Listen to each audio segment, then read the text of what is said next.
the Valley of the Kings, Egypt. The Taj Mahal, Agra, India. And King Pakal's tomb, Palenque, Mexico. Spectacular burial sites that date back thousands of years are found across the world. According to mainstream researchers, these locations are the final resting places for ancient leaders. But might they also serve a more profound, perhaps extraterrestrial purpose?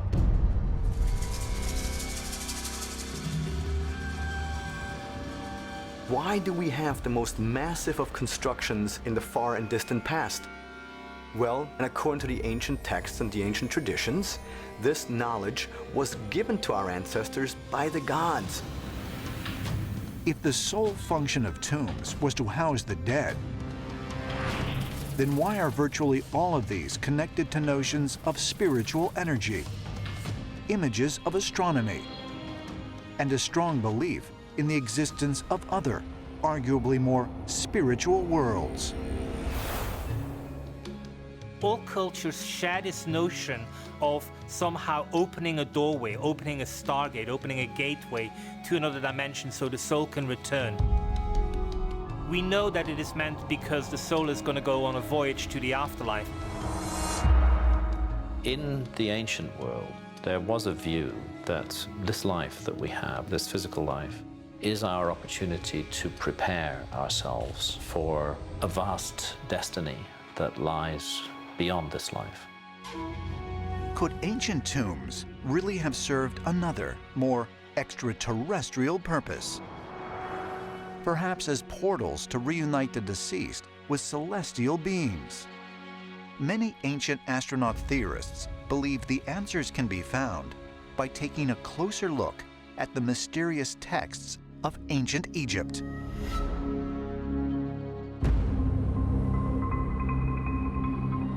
Saqqara.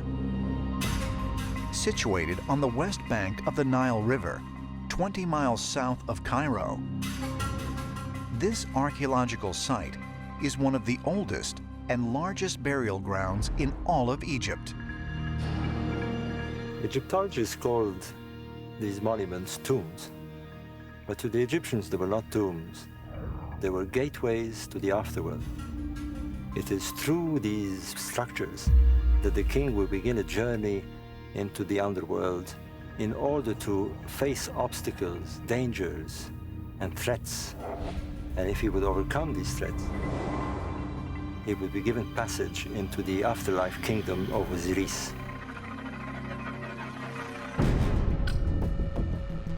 Overlooking the immense necropolis lies the pyramid of King Teti, the first ruler of Egypt's 6th dynasty. Teti built his pyramid and an adjoining mortuary temple during his reign more than 4,000 years ago. I'm walking on what's left of the ancient causeway of King Teti I. That's his pyramid. And here is his very much ruined mortuary temple. Now, this pyramid is very important. It contains the oldest religious writing in the world, the pyramid texts. According to archaeologists, the pyramid texts are a collection of ancient Egyptian religious writings that date back to 2400 BC. They contain passages about Osiris, the Egyptian god of the afterlife, and descriptions of how to prepare the pharaoh's remains during his ascent to the heavens after death. The pyramid texts are all about the stars. It's all about the king becoming a star. It's all about the king ascending to the sky and joining Osiris, Orion in the sky. But according to ancient astronaut theorists, the pyramid texts didn't only guide the pharaoh to an afterlife.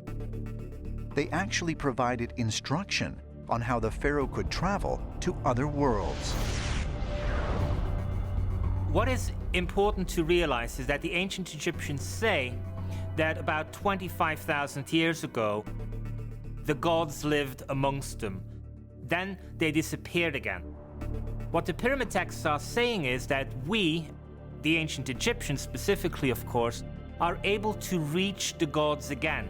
For this we have to die, but once we're dead, we're able to join the gods once again. What we're talking about is some kind of other dimensional travel for the soul to undertake.